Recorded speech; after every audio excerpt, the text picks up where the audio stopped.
नवजोत कौर और आप देख रहे हैं के न्यूज में सबसे पहले एक नजर डालते हैं आज की सुर्खियों पर। हेडलाइंस के प्रायोजक हैं रतन सिंह सराफ एंड सन्स, जहां 1928 से कायम है संपूर्ण गुणवत्ता। रिफ्रेश, एक ऐसा एहसास जो कर दे आपको refresh. Chawla square, hot and favourite of Ludhiana. और एसीसी गोल्ड, सपनों का घर रखे सुरक्षित। बोल्ड ईवीएम मशीनें रखी गई हैं सुरक्षित स्ट्रांग रूम्स में। 3 सुरक्षा घेरों में महफूज है मशीनें। एसपी मंडी ने उपलब्ध करवाई जानकारी। एचआरटीसी चालक परिचालक संघ मिला एसपी मंडी से, अपनी मांगों के मद्देनजर दिया शिकायत पत्र, लगाई जल्द समाधान की गुहार। चलेंगे कियोली गांव की ओर, जो 2001 के अग्निकांड में हुआ था स्वाहा। अब एक बार फिर से लौटी है जिंदगी, आयोजित हो रहे हैं धार्मिक अनुष्ठान। और मनाली के शुरू गांव में आयोजित हुआ शिवरात्रि मेला। श्रद्धालुओं ने लिया बढ़ चढ़कर भाग, यहां भगवान शिव ने दिए थे अर्जुन को दर्शन। शुक्रवार को मंडी जिला एचआरटीसी चालक व परिचालक संगठन का एक प्रतिनिधि मंडल मंडी जिला पुलिस अध्यक्ष से मिला। वे अपनी समस्याओं को उनके सामने रखा। संगठन अध्यक्ष जोगिंदर गुलेरिया के अनुसार कुछ बसें वाया जेल रोड मंडी की तरफ से बाधित होने के कारण बावजूद भी चलाई जा रही हैं, जिस पर पूर्ण रूप से रोक लगाई जानी चाहिए।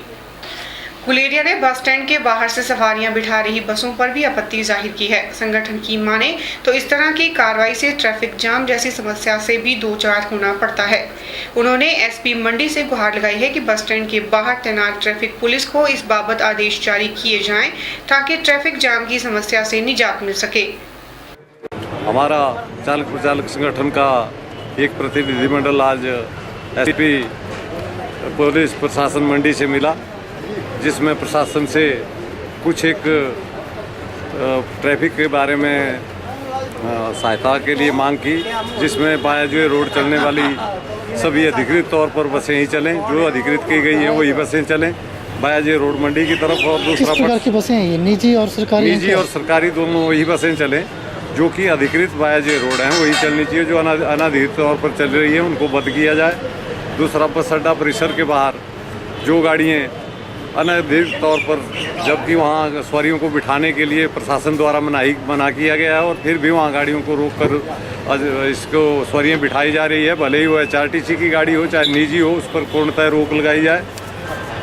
आईटीआई से लेकर स्क्वायर पुल तक गाड़ियों को बिना वजह धीमी गति से चलाया जाता है, जिसमें शहर में जो हमेशा जाम लगा रहता है और दुर्घटना का अंदेशा रहता है। इसके लिए भी जो बिना वजह गाड़ी धीमी गति में चली हुई है, एनीवन कोई भी है, चाहे एचआरटीसी की है चाहे निजी है, जो जाम करते हुए रोड को चले उन गाड़ियों पर भी रोक लगाई जाए। बस अड्डा परिसर में इन गेट, जहाँ से हमारा एंट्री गेट है, वहाँ से सिर्फ लंबे मार्गों की ही गाड़ियों को एंट्री दी जाए, और बाकी सभी को निजी व सरकारी बसों को बाया बिहुली पुल, जैसे कि प्रशासन की ओर से नोटिफिकेशन किया गया है कि कब किया गया था, ये 30/8/2013 के आधार पर चलाया जाए। क्या निर्देश दिए गए हैं सर इसमें निर्देश दिए गए हैं कि जैसे मां मृत्युंजय मंदिर के पास 2 मिनट ओनली केवल सिर्फ यात्री चढ़ाने के लिए गाड़ी रोकी जाए, और बाकी गाड़ियों को जो है जो बस अड्डा परिसर में जाएगी वो बिहुली पुल होते हुए सीधे बस अड्डा में प्रवेश करे, और सिर्फ वहाँ से कॉलेज के पास से सिर्फ लंबे मार्गों की गाड़ियों को प्रवेश करने दिया जाए। लोकल गाड़ियाँ निजी और एचआरटीसी की सभी जो है बाया बिहुली पुल चलाई जाए। तो ये कुछ एक मांगे थी, जिनके लिए हमारा चालक प्रचालक संगठन का प्रतिनिधिमंडल जिला प्रशासन पुलिस से मिला है। माननीय प्रशासन ने हमें आश्वासन दिया है कि इन मांगों को अच्छी तरह से डेवलप किया जाएगा, और जिससे कि जनता को और चालकों को राहत मिलेगी।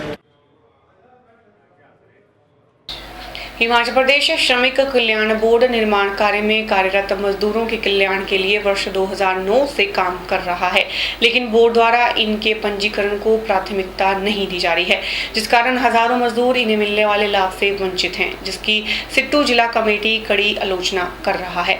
सिट्टू के जिलाध्यक्ष ने बताया कि सिट्टू की जिला कमेटी श्रम अधिकारी मंडी की इस मजदूर विरोधी कार्य प्रणाली के खिलाफ उसके कार्यालय पर प्रदर्शन करेगी, जिसकी रूपरेखा 17 मई की बैठक में तैयार की जाएगी। CITU जिला मंडी की तरफ से आज हमने एक प्रेस वार्ता के माध्यम से मंडी जिला के अंदर जो निर्माण मजदूर का जो पंजीकरण जिला श्रम अधिकारी कार्यालय मंडी में होता है, उसके अंदर पिछले 6 महीने से उस पंजीकरण के कार्य में जानबूझ करके देरी की जा रही है और हमारे जो सीटू के माध्यम से लगभग 2000 मजदूरों ने जो आवेदन है वो हमारे माध्यम से प्रेषित किए हैं। मगर ये बहुत दुख की बात है कि जो लेबर डिपार्टमेंट है जो इस काम को कर रहा है श्रमिक कल्याण बोर्ड के बिहाफ पे, वो उन फार्मों को लेने से मना कर रहा है और मजबूरन हमें वो जो सारे पंजीकरण के जो प्रपत्र हैं, आवेदन हैं, वो जिला श्रम अधिकारी कार्यालय को कोरियर से भेजने पड़ रहे हैं। इसके बारे में हमारा जो प्रतिनिधि मंडल है उनसे कई बार मिल चुका है, बार बार वो टाल मटोल करते हैं, उनको उन प्रपत्रों को लेने से मना करते हैं, जो कि नियमानुसार कोई भी जो डाक है, कोई भी पत्र है, कोई भी आवेदन किसी भी सरकारी कार्यालय में जाता है, वो उस विभाग उस कार्यालय की ये जिम्मेदारी बनती है कि उसको वो प्राप्त करे। मगर ये बहुत खेद की बात है कि जो श्रम अधिकारी मंडी हैं वो 2000 से अधिक जो मजदूरों के आवेदन हैं उनको लेने से मना कर रहे हैं। तो इसके लिए हमने ये तय किया है, क्योंकि अभी चुनाव प्रक्रिया चल रही थी इसलिए बहुत से अधिकारी और दूसरे लोग व्यस्त थे। हमने अब चुनाव प्रक्रिया 2 दिन पहले समाप्त हो गई है। हमने ये तय किया है कि जो जिला श्रम अधिकारी मंडी है उनकी जो कार्यप्रणाली है उसके खिलाफ जो श्रमिक कल्याण बोर्ड है उसमें उनकी शिकायत की जाएगी। जो राज्य जो श्रम आयुक्त हैं उनके ध्यान में भी ये मामला लाया जाएगा और हमने तय किया है कि उनके कार्यालय के बाहर जितने भी श्रमिक जो निर्माण मजदूर हैं वो सीटू के झंडे के तले उनके कार्यालय के बाहर धरना प्रदर्शन करेंगे। पालमपुर में पैड़ी गांव में रहने वाले 55 वर्षीय एक व्यक्ति की गुमशुदगी की मामला जो है सामने आया है। वो आपको बता दें कि प्रताप चंद नाम का ये शख्स बीती 28 फरवरी से घर को निकला था काम की तलाश में, लेकिन आज दिन तक वह घर वापस नहीं लौटा है। गुमशुदा के परिजनों से मिली जानकारी के अनुसार प्रताप चंद जो है वो घर से मणिकरण की और काम की तलाश में गया था, लेकिन 2 मार्च तक उससे कोई भी संपर्क नहीं हो पाया है। परिजनों के अनुसार परिजनों ने मणिकरण पुलिस चौकी में उसकी गुमशुदगी की रिपोर्ट लिखा दी है। गुमशुदा प्रताप चंद शहनाई वादक के रूप में भी विवाह शादियों में काम पा लेता है, जबकि वह किसी ढाबे या होटल में काम की तलाश में घर से निकला था। घर वापस ना लौटने पर प्रताप के परिवार वाले काफी चिंतित बताए जा रहे हैं कि प्रताप को मंडी के आसपास देखा गया है। परिवार वालों ने आम जनता से प्रताप के मिलने पर नजदीकी थाने में सूचना देने की गुहार भी लगाई है। 28 फरवरी को प्रताप चंद जी जो हैं वो अपने घर से काम के सिलसिले में मणिकरण आए हुए थे और वो 2 मार्च से वो लापता चले हुए हैं और उनके परिजन और गांव वालों ने उनको बहुत तलाश किया है और बहुत तलाश करने के बाद भी वो नहीं मिल रहे हैं। लेकिन उनको बहुत सारे ऐसा सुनने में आ रहा है कि जैसे पंडो, मंडी और ओट में उनको देखा गया है। अगर किसी को भी इनके बारे में कोई भी इंफॉर्मेशन या कोई भी जानकारी मिलती है तो दिए गए फ़ोन नंबरों पे इनका मतलब पता ज़रूर दें, सूचना ज़रूर दें, क्योंकि इनके परिजन बहुत ज़्यादा चिंतित हैं। मनाली के साथ सटे गांव शुर में माता श्रेणी मेला बड़ी ही धूमधाम के साथ मनाया गया और यह मेला श्रेणी माता के जन्म दिवस के रूप में मनाया जाता है, जिसमें आसपास के देवी देवता अपने देवालुओं व वाद्य यंत्रों सहित इस मेले में अपनी मौजूदगी भी दर्ज करवाते हैं। मेला प्रांगण में पहुंचते ही देवी देवताओं के इस भव्य मिलन को देखते ही सारा माहौल भक्तिमय होता है। कथाओं के अनुसार इस स्थान पर भगवान शिव व पार्वती ने अर्जुन को भी दर्शन दिए थे।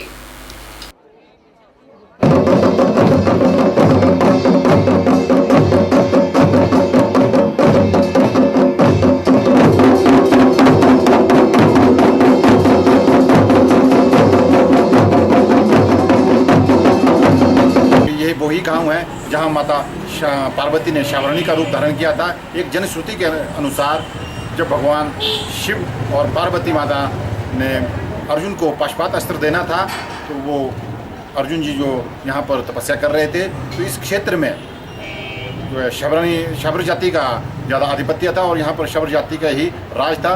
तो भगवान शिव और पार्वती ने शबर और शाबरणी का रूप धारण कर यहाँ पर आए और जहाँ पर आज माता का मंदिर है, तो भगवान शिव ने माता पार्वती को कहा कि वो यहीं पर उनका इंतज़ार करे। वो अर्जुन को जो अर्जुन गुफा में जाकर पशुपात अस्त्र देंगे, जिस स्थान पर माता पार्वती बैठी थी और शाबरणी का रूप धारण करके आज वहीं पर मंदिर है, वो इसी नाम से आज शाबरणी माता के नाम से प्रसिद्ध है। आज भी जो भी भक्त इस क्षेत्र में अपनी मनोकामना के लिए आते हैं, माता उनकी अवश्य मनोकामना पूरी करती है। बहुत ऐतिहासिक मेला है, बहुत पुराना, और ये माँ शाबरणी के नाम से यहाँ मेला मनाया जाता है शुरू में, जो कि इसका जो रूप है पार्वती रूप है और ये नवदुर्गा में भी आती है।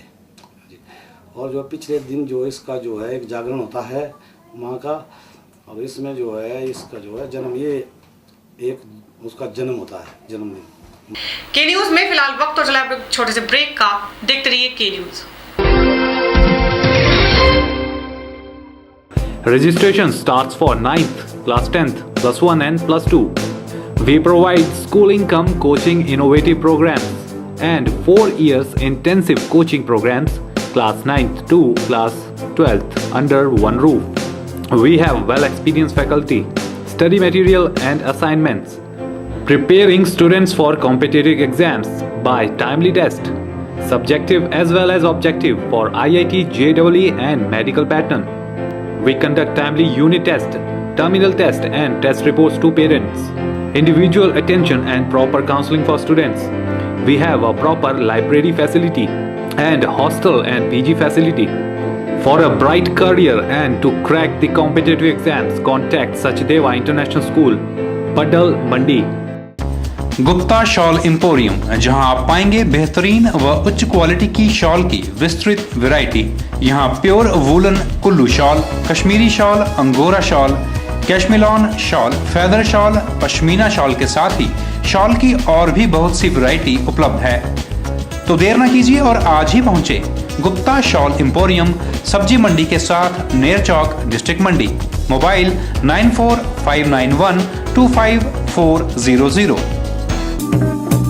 अब चला गया लकड़ी के दरवाजे और खिड़कियों का रिवाज, जब उपलब्ध हैं एल्युमिनियम फैब्रिकेशन से जुड़े experts MS Singh aluminium and stainless steel fabrication, जो आधुनिक तकनीकों का इस्तेमाल कर बनाते हैं aluminium doors, window, office chamber, steel railing, बॉल्स्टर railing, grill व गेट आदि।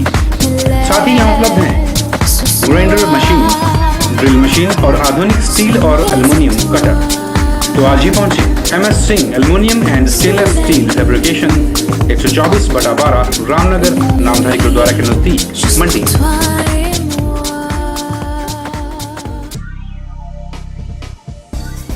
Sheesh Mahal since 1984, serving you as a branded showroom in Mandi.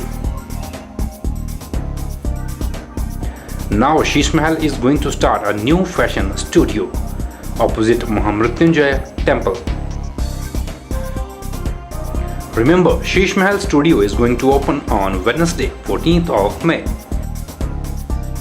You all are cordially invited on grand opening of showroom. Sheesh Mahal studio, opposite Mahamrityunjay temple, मंडी, हिमाचल प्रदेश।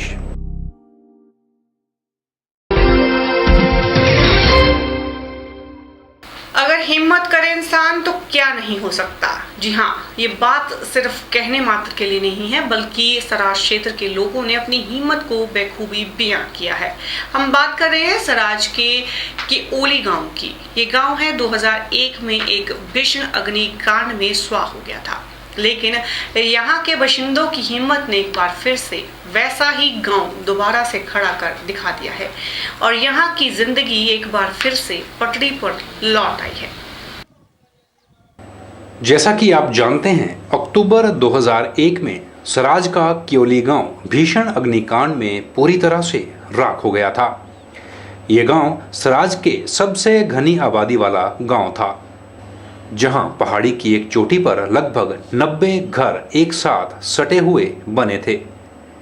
ये सभी घर पुरानी cast शैली से बने थे, मगर अक्टूबर 2001 को जब सभी लोग दीपावली मनाने में मशगूल थे तो अचानक किसी पटाखे की वजह से एक गौशाला में आग लग गई और देखते ही देखते भीषण अग्नि ने पूरे गांव को अपनी चपेट में ले लिया था, जिसमें सिर्फ 3 घर ही सुरक्षित बच पाए थे और लगभग 87 घर आग की भेंट चढ़ गए थे।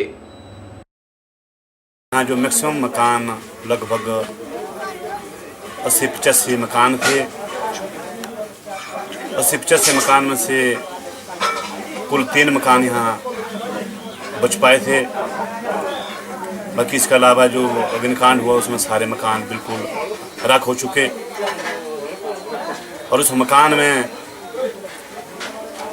किसी भी परिवार का ना कोई बस्तर बचे ना कोई बर्तन बचे, बिल्कुल भिखारी की तरह से पूरे इस गांव के लोग बन गए। 2001 में ये गांव पूरी तरह जल के ध्वस्त हो गया था, जिसमें से एक मकान या नीचे हमारा और ये अपने रिश्तेदार का ही है। जो मकान ऊपर 4-5 मकान यहाँ ऊपर बचे हुए थे, बाकी सारे मकान जल के ध्वस्त हो गए। इसमें गौशालाएँ थी, सारा कुछ जान माल का नुकसान बहुत हुआ था इसमें।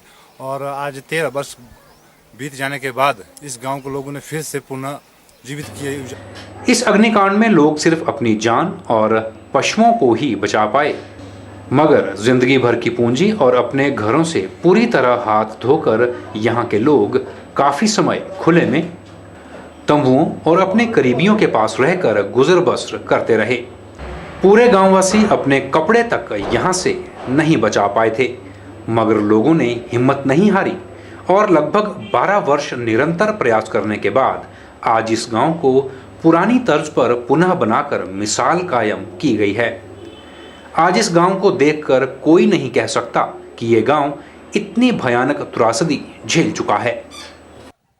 जब ये गांव हमारा जला था तब हम लोगों की ऐसी स्थिति थी, हमारा मतलब दिमाग उस वक्त काम नहीं कर रहा था कि भी हम करें तो करें क्या करें, मतलब सब सकते में थी। हमारी तो उस वक्त ये स्थिति थी, बच्चों के लिए पहनने के लिए ना कपड़े रहे थे, खाने के लिए ना अन्न, मतलब सब लोग पूरी तरह परेशान थे। रहने के लिए लोगों ने टेंटों में अपना ये बसर किया। हम लोगों ने जैसे कुछ एक आदमियों के साइड में 2 घरे बने हुए थे, उसमें बसर किया। उसके बाद हम लोगों ने दृढ़ संकल्प किया, अपने आप को मजबूत किया और इस गांव को फिर दोबारा हमने उसी तरह बनवाया जिस तरह हमारा था। हालांकि आज की स्थिति ऐसी है कि भी हमको अब वो उस बात का कोई आज मतलब याद भी नहीं है कि भी इस गांव में भी मतलब ये गांव आग की भेंट में चढ़ा था। तो आज हमें ऐसा लग रहा है जिस तरह से पहले हमारे गांव था, हमें सोचते हैं कि हमारे गांव उससे भी भली भांति ऊपर होके सब लोगों ने मकान बनाए और आज बड़े अच्छे ढंग से हर परिवार अच्छा खा रहे हैं, अच्छा पहन रहे हैं और अच्छे ढंग के उनके मकान बने। 2013 वर्ष बीत जाने के बाद इस गांव को पूरी तरह से बस चुका है और उसके बाद अब हवन भागवत का एक प्रोग्राम किया हुआ है, जो कि आज इसका लास्ट दिन है। इसमें दूर दूर से भी श्रद्धालु आ रहे हैं। इस नवनिर्मित गांव की देव नारायण के मंदिर में प्रतिष्ठा करवाई गई, जिसके पश्चात पूरे क्षेत्र में अब सामान्य ढंग से जीवन यापन किया जा रहा है।